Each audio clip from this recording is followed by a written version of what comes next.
Through 2 weeks of the Captain's Event in NHL 24, and I thought we should rank the Master Set players from this event. I did mention it will be a 3-week event, so there are still 4 more that we haven't received yet, but let's touch on the first 8 that have been released. I want to make it clear, I've only used Mark Messier, because this event they decided to completely change the format and go back to the old way, which was having to invest 250,000 coins in value before you can get the card. That being said, these rankings are going to be based on longevity for your team. How long can they stay on your team and stay worth of the investment? Let's get into it. Now, I do want to mention the cost here, because if you are thinking about making one of these Master Set players, if you get each collectible for 3,000 coins, and that's proven to be a little bit difficult, you're probably looking at about 3,500. But at 3,000 coins, it is going to cost you 180,000 coins or cards in value to make one of these Master Set players. I'll be honest with you, none of them are worth that. You could simply just go buy most of them for a cheaper price and they'll be tradable. However, why I think it is important to talk about which captain card could be the best for your team long term is because you can earn a completely free one via the objectives. They will take some time, but you've got a while, and it is pretty easy to get this complete now because of all the 82 overall captain cards that they put into the game that you can use on your team to get these objectives done, whether it be in squad battles on rookie mode or even rivals if you want a challenge. So let's talk about the first 8 Master Set players and how long they're going to be usable on your team. Coming in at number 8 easily is Benn. You can get this card for like 130,000 coins on the market, by the way.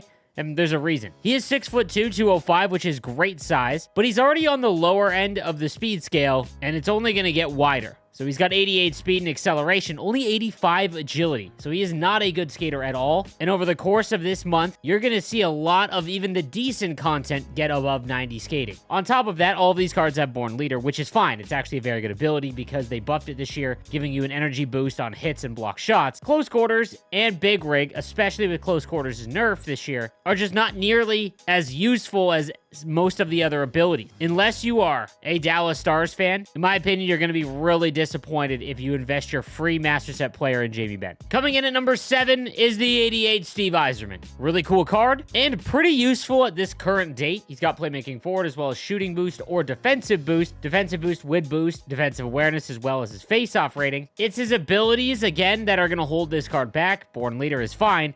Backhand Beauty actually has a place at only 1 ability point, but off the rush will not trigger half the time when you are trying to shoot off the rush. On top of that, wrist shots are what go in far more than actual slap shots, even when you have some time and space to shoot them, and his wrist shot power and accuracy is in the 80s. His balance and endurance is down to 85, and his body checking is only 80, so defensively he's going to have a pretty hard time. Cool card, obviously going to be a popular one, but I think he will get overlooked on your team pretty quickly. Next up, we've got the 88 Bourque. Again, another really cool card highlighting one of the best defensemen to ever play. He's got offensive defenseman as well as shooting boost, which is a cool combo because it will jack up his shot that is already in a very good spot. His wrist shot accuracy is 99, which is awesome, and he's got 91 speed and 91 acceleration to go with 88 agility. 85 body checking is okay. He doesn't have elite size, but you can still get away with that. Only 86 stick checking, though, which is extremely odd to me. 92 defensive awareness. Stick checking, stick him up as an ability, is not nearly as useful this year on smaller defensemen than it is on someone that's much bigger. And Heat Seeker is, again, kind of hit or miss. Born Leader on a defenseman, a little bit more interesting because of the big hits and the shots actually giving you a boost, but in my opinion, I think he comes in at number 6. Coming in at number 5 is the 88 Roman Josi, 6'1", 201 with 2-way defenseman, as well as shooting boost or defensive boost. Defensive boost would get his defensive awareness and stick checking basically to max, which would be awesome. Again, not a great body checking stat at 84, but he is big enough to actually lay some hits. It's silver shutdown that, in my opinion, makes him a better choice than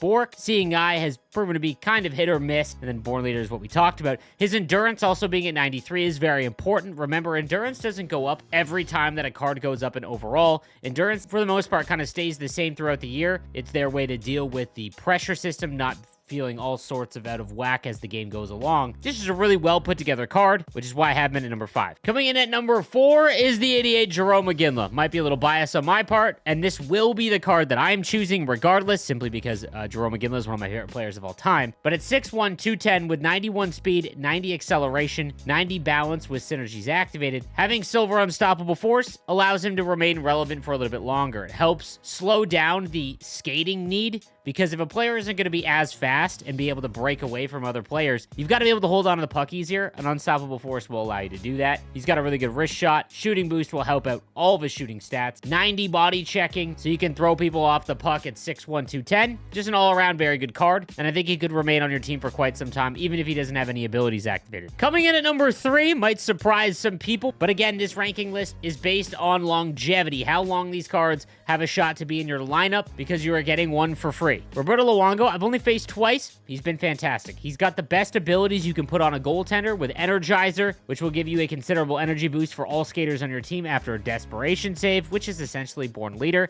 But he's also got Showstopper, which means every shot that he saves, his energy goes down much less, meaning that he won't trigger the desperation save sequence nearly as often as other goaltenders. He's got 90 speed, which is the most important goalie stat, and only 60 aggression. This has a chance to be your starting goaltender for the next, I don't know, 2 months. Again, goaltenders don't matter, but if you're going to get a free banger card, you know that there's always going to be fantastic skater options to chase after, so you could just go with a free really good goaltender. Coming in at number 2 is the 88 Ron Francis. Now, at first glance, this card is actually not impressive at all, other than the fact that it's one of the best players of all time. But a lot of people in my community have given me the go-ahead that he actually scores goals regardless of his shooting stats being under 90 overall. He's got defensive boost, which will max out his face-off rating, which is why I think he is one of the better options, simply because no matter what, he could play on your 4th line or your 3rd line and be a penalty kill player for you when you absolutely need to win a draw. His skating isn't impressive at all. His abilities kind of suck, but again, based on longevity, someone who's 6'3", 200, which is like the prototype size for a centerman in Hockey Ultimate Team, combine the fact he's got great defensive stats, he would be a great option for you. And number 1 is the card that I've been able to use for about 50 games now.